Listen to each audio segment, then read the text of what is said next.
Para entendermos um fenômeno, precisamos rastrear as suas causas até chegarmos, na medida do possível e também do necessário, à sua raiz.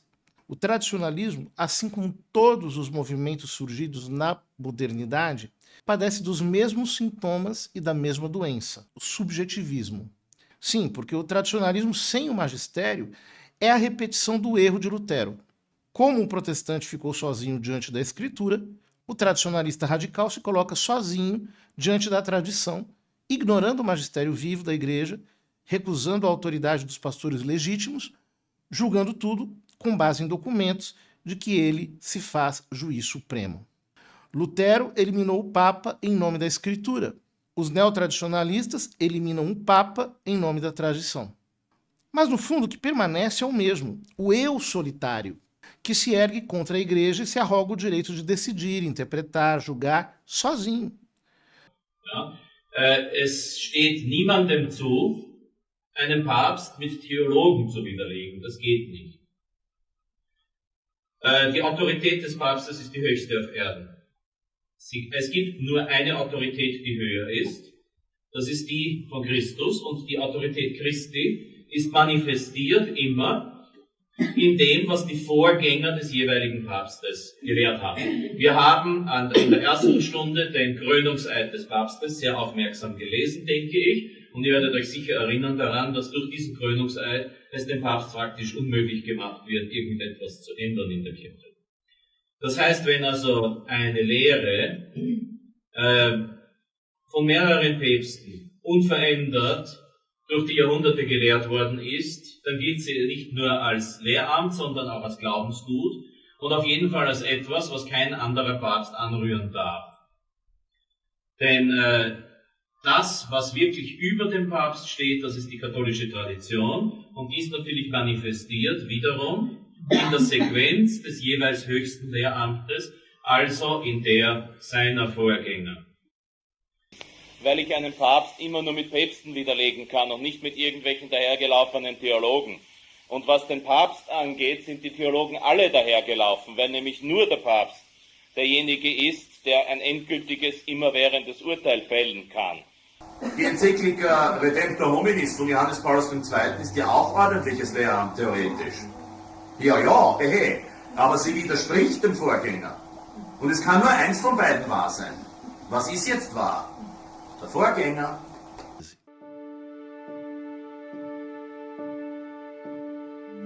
O que é o galicanismo? Galicanismo é a ideia de que a igreja de um país pode e deve ter mais autonomia em relação ao Papa.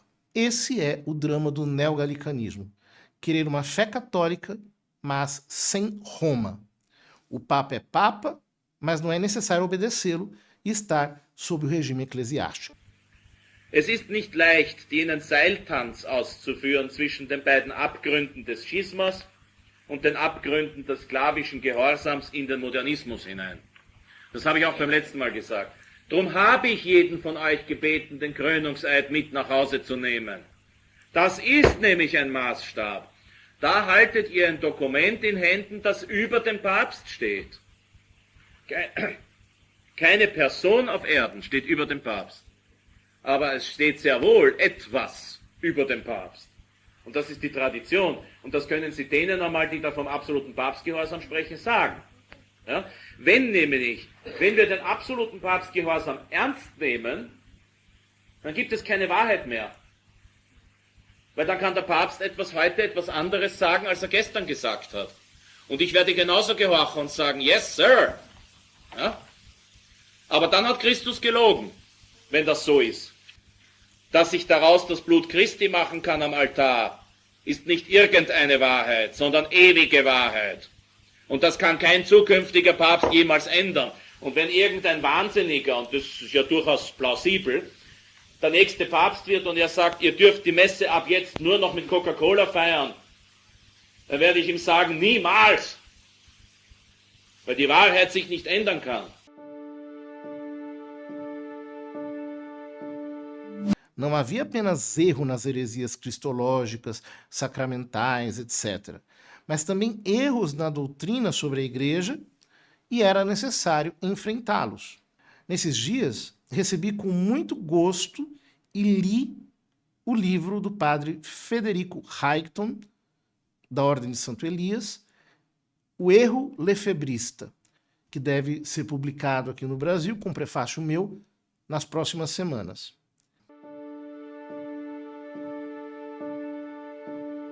A tese central do lefebrismo poderia ser apresentada assim. O arcebispo Lefebvre foi um profeta e teve uma iluminação profética, ou esclarecimento, que lhe permitiu aprofundar-se no conhecimento dos males eclesiásticos contemporâneos e que o levou a adotar um comportamento anatematizado pela Igreja, a fim de salvá-la. Quem não entende isso é porque ainda não estudou o suficiente ou ainda não recebeu a graça de uma luz profunda sobre a crise da Igreja.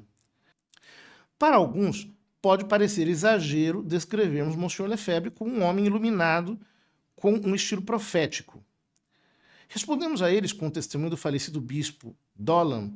Você teria a hierarquia conciliar aqui e Lefebvre ali. E você diria que Deus falaria com um profeta porque ele é santo. Estamos falando de doutrina, sacramentos e liturgia. Todo o resto era secundário. O intelectual francês médio poderia dizer: vamos fazer uma étude, um estudo. Mas esses franceses não estavam interessados em fazê-lo. O que eles estavam interessados em estudar era o arcebispo Lefebvre. A Fraternidade São Pio X nunca deu aos seus membros qualquer treinamento doutrinário até este exato dia e hora. O que ele está querendo dizer aqui é que, se você estuda de verdade, não tem saída. Ou você reconhece a legitimidade dos pastores, ou então você nega a legitimidade desses pastores e faz o que você quer.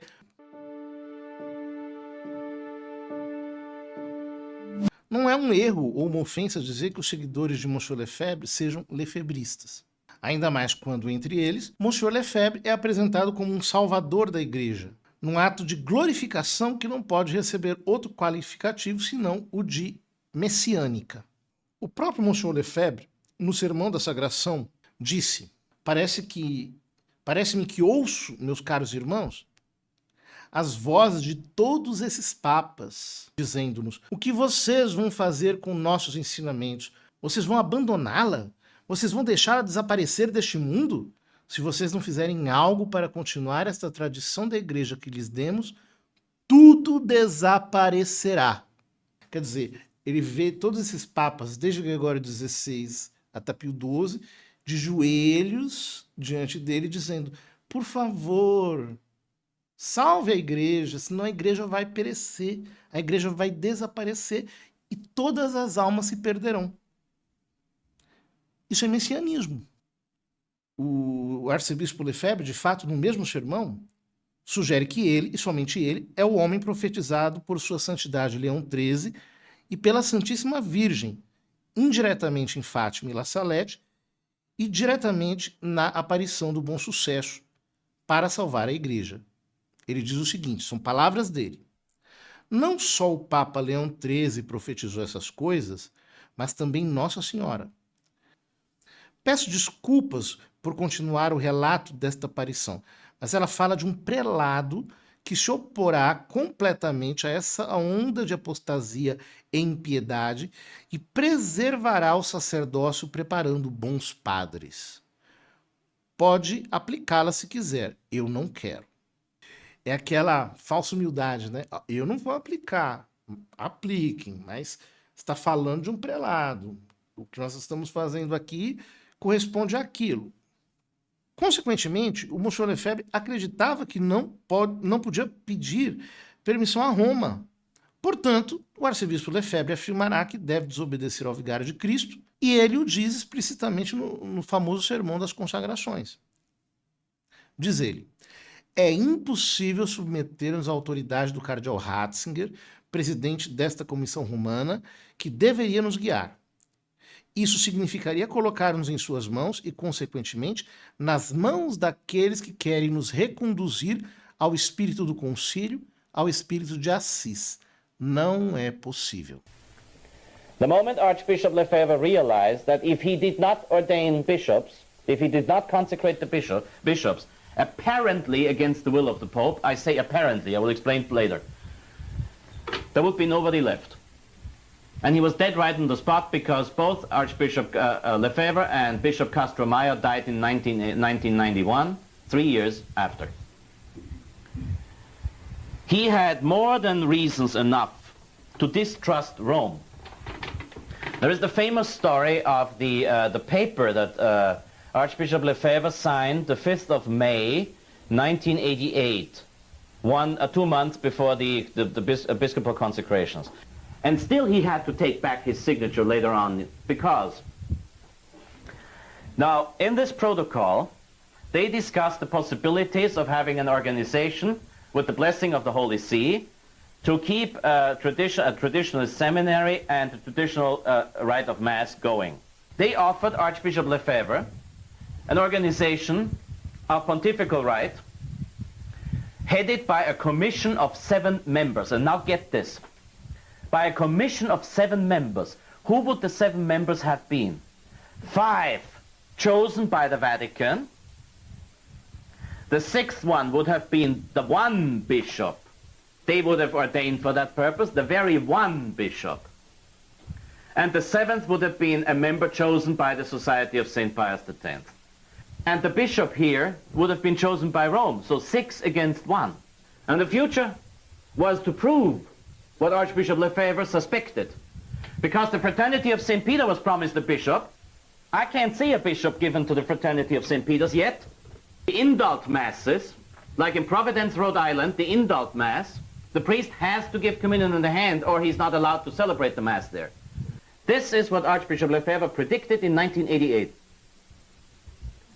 So when he found out, he went back to Rome, he asked Cardinal Ratzinger, when are you going to give me this bishop? I'm not going to live for long anymore. And Cardinal Ratzinger said, oh, I can't give you a date. I can't give you an exact date. Archbishop Lefebvre tried again. He said, well, how about the 15th of August? Can I rely on your consecrating a bishop for my purposes the 15th of August?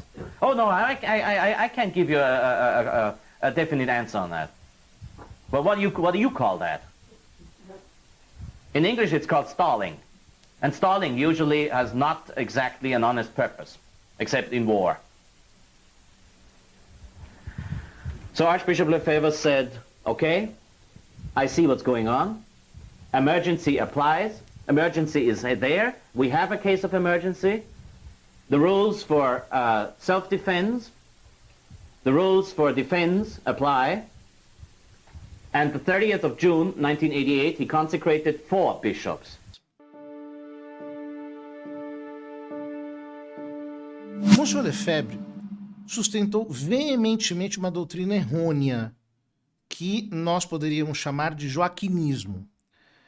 Trata-se da doutrina de Joaquim de Fiore, que apregoava uma eclesiologia dicotômica, a igreja invisível e a igreja visível, a igreja dos perfeitos e a igreja corrupta. Monsenhor Lefebvre, lamentavelmente, caiu no joaquinismo, na crença herética da existência de 2 igrejas. Citação dele. Estamos suspensos ad divinis pela igreja conciliar, da qual não queremos fazer parte. Esta igreja conciliar, portanto, não é católica, na medida em que o Papa, os bispos, os padres ou os fiéis aderem a esta nova igreja, separando-se da igreja católica. Então a igreja de Roma caiu na apostasia e no cisma, é o que eles chamam de igreja conciliar, e eles são, como se dizia antigamente, nos próprios âmbitos da fraternidade, la petite église d'Écône, a pequena igreja de Écône. Die Kirche, die sich beständig auf die neue Ankunft des Herrn vorbereitet. Was ist daran neu? Was meint der Heilige Vater hier? Meint er jetzt die katholische Kirche, die sich seit 2000 Jahren auf die neue Ankunft des Herrn vorbereitet? Warum sagt er dann jetzt? Jetzt sind wir in einem neuen Advent. Jetzt sind wir in einer Zeit des neuen Advents, der mit dem Jahr 2000 parallel geht. Für diejenigen unter Ihnen, der Joachim von Fiore gelesen hat, das ist klassisch Joachim von Fiore. Joachim von Fiore war ein recht bedenklicher Denker, der vor vielen Jahrhunderten festgestellt hat, dass es im Grunde genommen so ist, dass vom Jahr 0 bis 1000 wir das Jahr des Vaters, das Jahrtausend des Vaters haben, vom Jahr 1000 bis 2000 das Jahr des Sohnes und das Jahrtausend des Sohnes und vom Jahr 2000 an dann das Jahrtausend des Heiligen Geistes.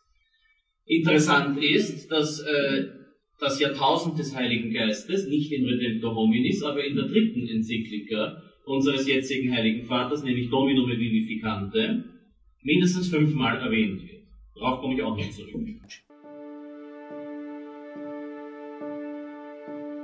A doutrina pelagiana nega a graça divina e coloca toda a eficiência da ação sobrenatural na iniciativa humana. O messianismo de Monsieur Lefebvre fez com que ele entendesse que precisava agir. Eu, homem, tenho que salvar a igreja, porque Deus não é competente para fazê-lo. Gratia presupponit naturam, die Gnade setzt die Natur voraus. Wenn alle Däumchen drehen, gibt's keine Kirche mehr. É equivalente a dizer que Deus pode inspirar um sacrilégio. Deus pode inspirar um ato cismático. And now, as far as the excommunication is concerned, well, I told you that Archbishop Lefebvre was indeed, in reality, following the official, formal, according to church tradition, established will of the Supreme Pontiff. So the excommunication is invalid, of course. According to Canon 1325, I believe it is, don't kill me if I made a mistake, of the new Code of Canon Law, which was signed by the present Pope in 1983, according to this new Code of Canon Law, which says, if somebody commits a crime against a canon of this book, even if he erroneously is in good conscience, he cannot be punished with the full punishment. So the excommunication provided by Canon, forgot which one, for illegal and illicit episcopal consecrations does not apply, period. And Cardinal Ratzinger said so. And recently at the Gregorian University in Rome, a doctoral thesis was accepted with the highest mark that proved this to be a fact. If you want to read the 600 or 700 pages Father Mary of the Archdiocese of New York presented as his doctoral dissertation, then just call the Archdiocese of New York, they will provide a photocopy. Para justificar a atividade pastoral do seu clero vago, Monsieur Lefebvre criou a doutrina do estado de necessidade. Essa doutrina é herética na medida em que afirma que a igreja inteira pode cair num tal estado. Im Evangelium heißt es aber, Porte inferi non prevalebunt adversus eam. Die Pforten der Hölle werden sie nicht überwältigen, Matthäus 16, 18. Nun, das heißt das, was es heißt. Es heißt nicht, dass nicht ein Mensch sich hier opfern muss dafür. Die Kirche wäre ohne die Märtyrer am Anfang auch nicht möglich gewesen. Wie soll der eine Bischof jetzt dafür sorgen, dass das katholische Priestertum weiter bestehen bleibt? Como pode haver estado de necessidade havendo tantos grupos tradicionalistas em comunhão com Roma? And they're the only ones who, unlike me in rather milder terms, but very definitely, acknowledge the fact that the present Pope's encyclicals are packed with heresy. The Fraternity of St. Peter officially agrees with Vatican II and officially agrees with the present Pope's encyclicals. So they're not Catholics, officially, objectively. They are formally not Catholics. Formally, in their heart, I don't know. I have friends in the Fraternity of St. Peter's who are good priests, but formally, they're not Catholics. Formally, they're in heresy because they sign and affirm officially, formally, objectively, heresy, which means Vatican II. Eles declaram que o atual Código de Direito Canônico da Igreja Católica é modernista e, portanto, não vinculativo. Então, o que é que eles fazem? Seguimos os sábios princípios do Código de 1917, mas, pelas razões indicadas na página 3, temos as penas late sententia do novo Código.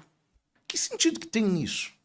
As long as we cannot prove to John Paul II that he is not the Pope, which I said before I cannot prove, we have to accept the new Code of Canon Law as long as the new Code of Canon Law does not contradict church doctrine, which it does. The canons in the new Code of Canon Law that contradict church doctrine, I will not accept, of course not. I'm not a heretic, and I don't want to become one. But if the new Code of Canon Law says that a Roman Court of Justice has to answer within 3 months, the Roman Court of Justice is bound to it. That's a matter of church government and discipline. If the new Code of Canon Law says that priests should wear clerical habits, and if tomorrow morning for traveling I put on my black, I'm in a technical disobedience to the new Code of Canon Law because this is a disciplinary matter, because the new Code of Canon Law, as long as it does not go against tradition and church doctrine, is binding. Of course it is. Unless I can prove that the Pope who published it is not a Pope. Very simple. If I cannot prove that, then I might as well take the safer course and follow it, unless I cannot follow it because, like the definition of marriage in the new code, it's heretical. Então, o que a fraternidade alega quando ela fala que os sacerdotes da fraternidade exercem uma jurisdição de suplência? A segunda decisão da Rota Romana deve-se considerar que não há suplência de autoridade se a pessoa que assiste ao matrimônio não estiver em comunhão hierárquica com o bispo. Então, a jurisdição de suplência existe dentro de uma legitimidade ministerial, que no caso da fraternidade não existe, porque eles estão numa situação irregular. We are in a case of emergency. The Church provides jurisdiction, read canon law. The new Code of Canon Law confirms what I say. I do not have to quote the old canon law to make my point. The new Code of Canon Law affirms in several canons the old law of emergency. Now, why are we in an emergency? Well, listen to my lecture 1, 2, and 3, and you will see we are definitely in an emergency with 99% of the hierarchy preaching heresy. You need Catholic priests. You do not want to go to confession to a priest who says, "Oh, come on, that's not a sin. What's the matter with you?"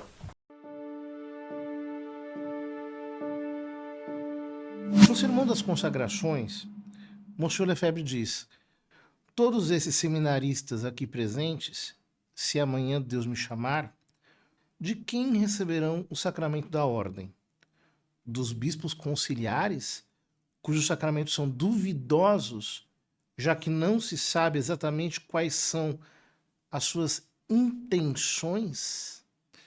Veja, a questão que ele coloca é a questão da intenção. Como se os padres e bispos conciliares, como diz ele, não tivessem a intenção de fazer o que a igreja faz. O padre Jesus Esperra Pardo diz: o sacramento tem um propósito objetivo anterior à vontade do ministro. Se este realiza consciente e livremente o que a igreja prescreve, já entra nesse propósito objetivo. O contrário disso é uma heresia já condenada pela igreja, a heresia do donatismo, que é internalista por definição. See, we have to be careful not to end up in the Donatist heresy. The Donatist heresy was a heresy that said only a priest who is holy and only a good priest can really give the sacraments. Bad priests can't. I'm not talking about that. What I'm talking about is, I told you about the difficulties of the vernacular versions of the new sacraments. In many translations of the rite of ordination, there are patently absurd terminologies to be found. Sometimes it needs much less than that for a doubtful ordination. In 1976, I'm revealing the secret of the Holy Office. Haha, but I've never sworn to it, so I may do it. In 1976, Cardinal Alfrink of Utrecht in the Netherlands consecrated a bishop, and he left out all references as to obedience under the Pope. The Holy Office decided that this consecration has to be conditionally redone because it was doubtful in its validity. So even the new church recognizes to a point that a doubtful ordination comes about pretty easy once the bishop who does it messes around with the book.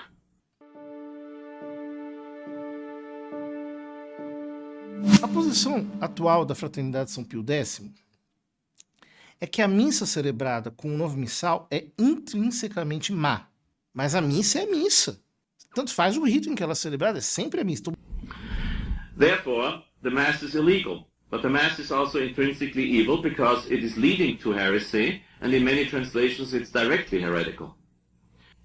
But they don't understand that the sacraments of the Russian Orthodox Church, which are altogether recognized as valid, however, in a certain sense, are intrinsically evil, because it's intrinsically evil, not the rites, but the fact that they take place, because it is evil to celebrate against the will of the Pope, not the individual Pope now, but against the will of the Church. Vale lembrar que Monsieur Lefebvre considerava a missa nova válida. Portanto, se a missa é válida e ele a chama de bastarda, isso no mínimo é um pecado de blasfêmia, no mínimo. The point is, and there's by the way a very delightful aspect about what I say, because if most new masses are invalid, then at least, thank God, we don't have communion in the hand. Because if the mass is invalid, all that is distributed is a cracker, a cookie, a Ritz cracker without salt. And that's happy news, I say. However, I repeat, this is not yet decided. O Papa Gregório XVI, ele escreveu um breve chamado de Quo Graviora. E no número 10 ele diz: pode a Igreja ordenar, conceder e permitir coisas que levam à ruína das almas e à desonra e prejuízo de um sacramento instituído por Cristo? When Paul VI published the Novus Ordo, he did not act as the Vicar of Christ and the Supreme Pontiff of the Catholic Church. That has nothing to do with the indefectibility of the Church, that he published an intrinsically evil rite that is against divine will, against divine doctrine, against the will of God. He simply, in total disobedience to his own job, in total disobedience to Christ, published a blasphemous, intrinsically evil rite of Mass, never put his signature under any obligation to use this Mass. Therefore, he's nothing else but a heretic who published a heretical book. What has that got to do with the indefectibility of the Church? Também o que eles alegam é que havia 6 pastores protestantes na comissão de confecção da reforma litúrgica que resultou no Missal de 69. Uma coisa não tem a ver com a outra, no sentido de que o ato de aprovação do Missal é um ato papal. É o Papa Paulo VI que está entregando para a Igreja um missal. Ora, nesse ato de aprovação do rito da missa, o Papa é assistido por Deus. The Holy Spirit is still with the Church. The Holy Spirit made sure that the new missal was never made obligatory with a papal signature. There is no such thing as a papal signature on the obligation to use that horrible book called the New Missal. When Pope Paul VI published the New Missal with his Constitutio Apostolica Missale Romanum of 1969, he published a book saying, I like this book, it's kind of neat, and the only part that is formally a decree in this constitution says, now in this book you will find 4 Eucharistical prayers, and in all of those 4 Eucharistical prayers, the words of consecration have to be the same following. But anyway, that's the only thing he decreed. Then in came, and this is unheard of in church history, a notificatio congregationis, a notice from the congregation saying you ought to use this missal. A partir de 1981, a Fraternidade São Pio X diz que não se pode participar da missa nova, porque, segundo ela, a missa nova coloca em risco a fé. Está ensinando as almas a desobedecer o 3º mandamento da lei de Deus, o pecado mortal, e, portanto, estão as levando à condenação eterna, a que elas não recebam a vida da graça pelos sacramentos. Das 3. Gebot sagt, den Tag des Herrn heiligen. Das 3. Gebot hat nirgendwo jemals gesagt, zur Sonntagsmesse gehen. Die Kirche hat gesagt, wir müssen diese Heiligung des Tages des Herrn vollbringen, indem wir zur Sonntagsmesse gehen. Dieses Gebot hat Gültigkeit, solange es möglich ist. Solange es nicht sub gravi incommodo nur möglich ist, unter schwersten Unbequemlichkeiten. Wenn die Kirche ein Gebot auferlegt, dann muss auch die Kirche dafür sorgen, dass ich dieses Gebot erfüllen kann. Ja, aber wenn ihr jetzt 2 Stunden von hier wohnt und da gibt es nirgendwo ein Priorat der Bruderschaft St. Pius X. und so weiter, da könnt ihr es nicht machen. Da müsst ihr zu Hause den Sonntag, dem Tag des Herrn heiligen. Ein gemeinsamer Rosenkranz zum Beispiel, keine schlechte Idee, né? Dos argumentos que são repetidos, né, é que a bula Quo Primum Tempore de São Pio V diz que o missal tridentino é aprovado perpetuamente. E eles usam isso para condenar a reforma litúrgica de 1970 como perversa, o que é compreensível, já que com esse critério eles deveriam também rejeitar o breviário de São Pio X, que reformou justamente o breviário romano de São Pio V, que foi aprovado in perpetuum. Some ultra-traditionalists who go far beyond what is due and what is right criticize St. Pius X for having reformed the breviary. They say this was against the explicit will of Pius V. And here we have an example when it is needed to reform things according to the times. Prayers 7 times a day. He has to give praise to God 7 times a day in the breviary. In the old days, in order to enable the priest to be able to say at least part of this breviary every day without needing the text of the breviary, those prayers were the same every day except Sunday. So priests, after a while being priests, memorized them, and on their way to the next parish or the next church, could recite them by memory. Also, in those days, it was very difficult and very expensive to obtain a printed breviary. At the time of St. Pius X, it was easy for a priest to receive to obtain a breviary, and Pius X did not write up a new breviary. He restored the breviary to a new organization of the Psalms, a new distribution of the Psalms during the week, so you did not repeat the same Psalm all over and over again, Monday through Saturday, but you just said the 150 Psalms. Before St. Pius X, the prayer at night did not have 9, but 12 Psalms. It was endless. And during the day, you repeated the same Psalm over again. Pius X rightly understood that the purpose of the breviary is to make you say 150 Psalms during the week. Not 170 and not 130. This is now the purpose of the breviary. A pergunta que o Dom Gaetano faz à congregação é a seguinte: um papa pode estabelecer um rito para sempre? Resposta da congregação: não. Sobre o poder da Igreja quanto à administração do sacramento da Eucaristia, o Concílio de Trento afirma expressamente, abre aspas, que este poder sempre existiu na Igreja, de modo que na administração dos sacramentos, conservando sua substância, ela possa determinar ou mudar o que julgar mais conveniente para o proveito daqueles que os recebem ou para a veneração dos próprios sacramentos, de acordo com a variedade das circunstâncias, dos tempos e dos lugares. Fim da citação.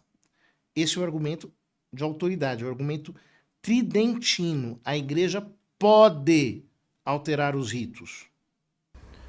In the 7th session of the Council of Trent, on the sacraments in general, the Canon 13 reads, if anyone was to say that the traditionally handed down rites used in the solemn administration of the sacraments can be held in disdain or be shortened or be changed into new ones by whomsoever of the pastors of the churches, may he be cursed. If anyone was only to say that, he would already be outside the church and cursed. And the Latin word for whomsoever is absolutely without a second meaning. It is very clear. The Latin word quiscumque. You can look that up in the dictionary if you don't trust me. The Latin word quiscumque, in classical Latin as in medieval Latin, has only one translation. And the translation is whosoever, brackets, no exception granted. Whosoever. Quiscumque is absolutely exclusive. Now, whosoever of the pastors of the churches includes the Pope. The Pope is the Bishop of Rome, the Archbishop of Latium, the Primate of Italy, the Patriarch of the West. That's a lot of pastors in one person. Agora vem um argumento de razão. Do ponto de vista canônico, é preciso dizer que, quando um Papa escreve concedemos em perpétuo, deve-se sempre entender que isto significa também até que se dispõe o contrário. A característica própria da autoridade soberana do Romano Pontífice é que ela não está vinculada pelas leis meramente eclesiásticas, nem pelas disposições de seus predecessores. Ela está vinculada pela imutabilidade da lei divina e da lei natural e pela constituição da Igreja. But when the Pope issues a decree saying that this whole book has to remain such and such and such and such, the Pope is not talking church government and discipline. The Pope is talking faith. As a matter of fact, he is ruling on the foundation of the faith, which is Holy Mass and the sacraments and the liturgy. He's talking about the foundation of the faith.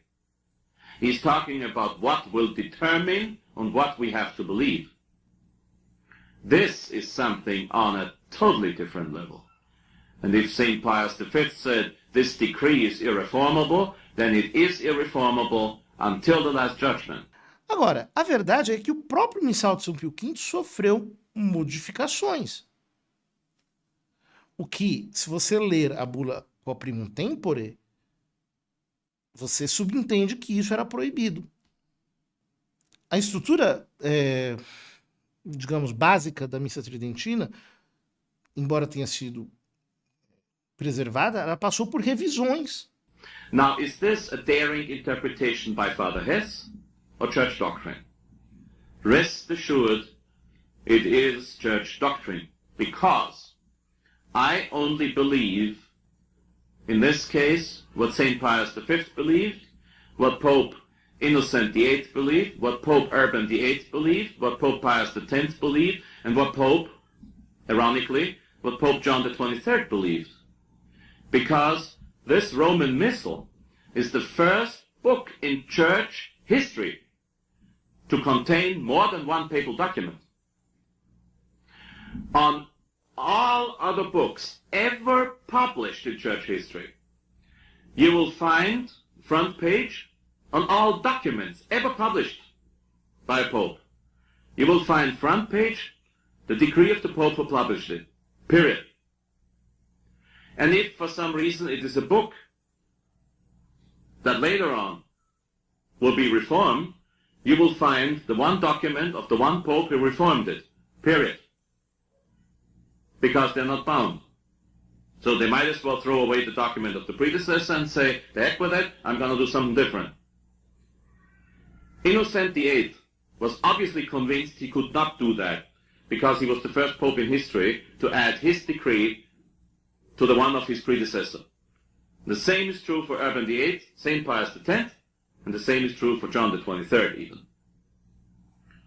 So this is a very, I think, very evident case of popes feeling themselves to be bound to their predecessor. So what I told you is not my interpretation. It is interpreting the interpretation of the popes. And that's quite obvious, I think, in that case. Why would they add their own documents to the document of their predecessors and at the same time explain and almost apologize? These popes, they almost apologize. At least they try to carefully explain why they had the audacity to touch this missal. O arcebispo Lefebvre e a Fraternidade de São Pio X fizeram campanha contra o texto conciliar sobre a colegialidade. Mas, ao mesmo tempo, Monsieur Lefebvre escreveu um artigo em 6 de junho de 1965, no qual ele distingue entre a colegialidade católica e a colegialidade herética.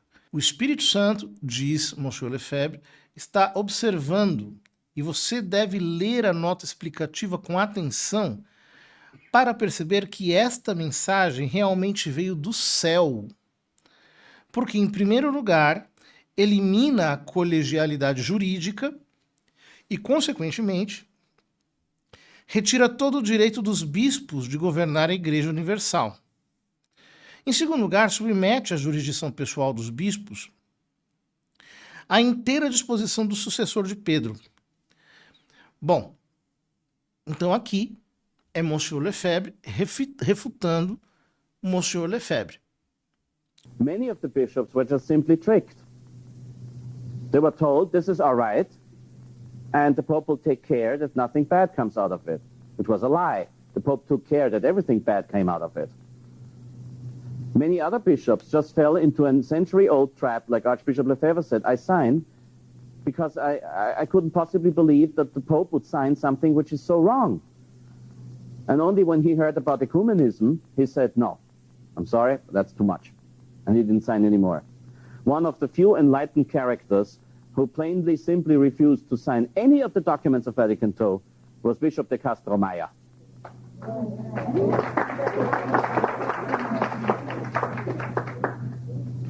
Depois ele muda de opinião. O problema é que, consequentemente, vai abraçar um tipo de heresia eclesiológica que nós podemos chamar de amissionismo. O amissionismo, nos termos que nós estamos aqui dizendo, é o amissionismo canônico, ou seja, a desnecessidade de uma missão canônica para desempenhar o ministério. Isso é doutrina do Concílio de Trento. O Sagrado e Santo Sínodo decreta que todos aqueles que, sendo apenas chamados e instituídos pelo povo ou pelo poder civil e magistrado, ascendem ao exercício desses ministérios, e aqueles que, por sua própria temeridade, os assumem para si mesmos, não são ministros da Igreja. E o cânon 7º diz: se alguém disser que aqueles que não foram legitimamente ordenados ou enviados pelo poder eclesiástico e canônico, mas que provém de outra fonte, são ministros legítimos da palavra e dos sacramentos, seja anátema. Darauf kommt jetzt sofort aus Wiegratsbad der Einwand: Öha! Die Bischofsweihen sind dem Papst aber per göttlichem Recht vorbehalten. An und für sich schon, ja. Sicher. Ad unionem ecclesiae. Zur Einheit der Kirche. Ganz klar. Zur Einheit der Kirche, gegen die Einheit der Kirche wäre gewesen, wenn Erzbischof Lefebvre auf die unglückliche Idee gekommen wäre, Bischof Fellet zum neuen Bischof von Chur zu machen, Bischof Williamson zum neuen Erzbischof von New York, Bischof Galareta zum neuen Erzbischof von Buenos Aires und Bischof Tissier de Malaret, weiß ich nicht, irgendwo anders, Paris. Dann hätte er die Jurisdiktion des Diözesanbischofs gegen den Willen des Papstes, das gegen den Willen, Moment, Vorsicht, ja, zunächst einmal, rein kirchenrechtlich gesehen, gegen den Willen des Papstes verteilt. Da hätte er die Notwehr überschritten. Und das wäre insofern gegen göttliches Recht gegeben, als es einzig Petrus vorbehalten ist, die Apostelsitze zu verteilen. Das ist nicht passiert, er hat 4 Weihbischöfe geweiht, das heißt, er hat 4 Menschen, 4 Priestern die Bischofsweihe gegeben, damit die wieder Priester weihen können. São João Paulo II, na Carta Apostólica Ecclesia Dei, diz: ninguém pode permanecer fiel à tradição se rompe os laços e vínculos com aquele a quem o próprio Cristo, na pessoa do apóstolo Pedro, confiou o ministério da unidade na sua igreja. O cânon 751, o Código de Direito Canônico, define cisma como a recusa de submissão ao sumo pontífice ou de comunhão com os membros da igreja a eles sujeitos. Monsieur Lefebvre afirmou que ter relações com o sumo pontífice, com os bispos, é uma tentação diabólica. É um amissionismo cismático, que não quer relações. A igreja, pela boca de São João Paulo II, declarou no motu próprio Ecclesia Dei que as consagrações de 1988 foram um ato cismático. Ihr seht, wie man das hier dreht und wendet mit zweideutigen Formulierungen. Darum stellt dieser Ungehorsam, der eine wirkliche Ablehnung des römischen Primats in sich schließt, eine schismatische Tat dar. Das ist eine Lüge. Wenn ich dem Papst gegenüber irgendeiner Sache ungehorsam bin, dann lehne ich doch deswegen nicht seinen Primat ab. Das ist eine Frechheit, so etwas. Wenn der Papst mir zum Beispiel in einem persönlichen Handschreiben sagt, lieber Herr Dr. Hesse, Sie müssen die neue Messe lesen, schreibe ich ihm zurück, nein. Das ist nach Kirchenrecht ungehorsam, nach Kirchenrecht, wie die das interpretieren. Das heißt doch nicht, dass ich seinen Primat leugne. Das heißt doch nicht, dass ich leugne, dass der Papst der oberste Hirte ist. Das heißt doch nicht, dass ich leugne, dass der Papst der Stellvertreter Christi ist. Nicht? Ich leugne nicht einen einzigen Titel des Papstes, wenn ich ihm irgendwo ungehorsam bin. Schismatisch ist nur, wenn ich sage, dem gehorche ich aus Prinzip nicht mehr. Ja, das heißt, wenn ich sage, der ist nicht Papst oder der ist Papst, aber was er sagt, interessiert mich nicht und so weiter. Das ist schismatisch. Aber wenn ich in einer einzelnen Angelegenheit ungehorsam bin, was hat das bitte mit Schisma zu tun? Hier verstößt dieses Dokument, das 5 Jahre nach der Veröffentlichung des neuen Kirchenrechtsbuches herausgekommen ist, bereits gegen dieses Kirchenrechtsbuch, zumindest inhaltlich. Weil in diesem Kirchenrechtsbuch steht drin, Schisma ist der ausdrücklich erklärte Wille, dem römischen Pontifex überhaupt nicht untertan zu sein. So, und dann möchte ich mal sehen, wo Erzbischof Lefebvre jemals gesagt hat, er wäre dem römischen Pontifex nicht untertan. Das brauche ich euch nicht sagen, ihr wisst das, nicht? Aber das ist eine unglaubliche Frechheit und das ist auch gleichzeitig eine Verleumdung, was hier steht. Uma das maiores críticas que a Fraternidade São Pio X faz ao Concílio Vaticano II é acerca da doutrina da Lumen Gentium, que afirma que a Igreja de Cristo subsiste na Igreja Católica. Pois bem, a Fraternidade de São Pio X professa a crença de que a Igreja Católica subsiste na fraternidade. Aqui eu leio uma longa citação do próprio Monsieur Lefebvre. Vocês, ele está falando aos padres da Fraternidade de São Pio X, continuam e representam verdadeiramente a Igreja Católica. Creio que devem estar convencidos disto. Vocês representam verdadeiramente a Igreja Católica. Onde está a Igreja visível? A Igreja visível é reconhecida pelos sinais que sempre deu de sua visibilidade. Ela é una, santa, católica e apostólica. Eu vos pergunto, onde estão os verdadeiros sinais da Igreja? Estão na Igreja oficial? Não na Igreja visível, mas na Igreja oficial? Ou conosco, naquilo que representamos, naquilo que somos? É evidentemente que somos nós que guardamos a unidade da fé que desapareceu da Igreja oficial. Consideremos os frutos do nosso apostolado, os frutos vocacionais de nossas irmãs religiosas e também dentro das famílias cristãs. Tudo isso mostra que somos nós que possuímos os sinais da Igreja visível. Se a Igreja ainda permanece visível hoje, é graças a vocês, clero da São Pio X. Esses sinais não são mais encontrados em outros. Não há mais unidade da fé entre eles. Se quisermos permanecer saudáveis, precisamos ficar longe deles. É por isso que não podemos nos associar a Roma. Isso fere o dogma da indefectibilidade da Igreja. Ele diz claramente que a catolicidade acabou, que a apostolicidade acabou e que, no fundo, os resquícios disso ficaram na fraternidade. It has nothing to do with the indefectibility of the church. Wherever the Catholic Church is to be found, like in this beautiful hall, this is where the Catholic Church is visible. When the Reverend Father Gruner today in the morning celebrated Mass, he needed a little bit overtime for celebrating, but it was visibly the Catholic Church. When I celebrated Mass yesterday evening, this was visibly the Catholic Church. It was visibly the institution founded by Christ, and it was visibly the institution that is the only hope we got. This is the indefectibility of the Church. The indefectibility of the Church does not mean that the Pope cannot talk baloney and commit crimes. The present Pope utters heresy, utters blasphemy. He commits schismatic acts. We do not really know if he's still Pope. We have to accept the fact unless we can prove the contrary. But it has nothing got to do with the indefectibility of the Church.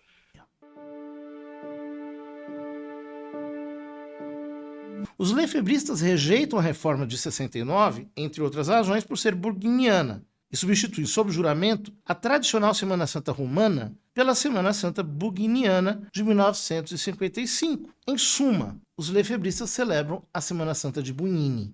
The definition of Mass given in the Roman Missal of 1969, signed by Paul VI, is the following. The Mass or the, what's the term in English? The Mass or the, it doesn't say sacrifice, the Mass or the supper. The Mass or the supper of our Lord is when people come together and unite under Christ to give praise and thanksgiving to Him. Now that's the definition in the Roman Missal. Where's the sacrifice for the forgiving of sins? Where's the propitiatory sacrifice? Where's the real present? Where's the sacrifice of our Lord on the cross?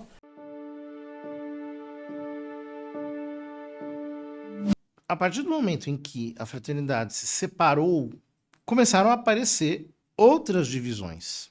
E esse divisionismo que existe no movimento tradicional, muito similar ao que acontece nas igrejas protestantes. And you know what? This definition, which you can read in the Missal of Paul VI, is almost to the letter the same definition that Archbishop Thomas Cranmer of Canterbury under Henry VIII gave to his Mass.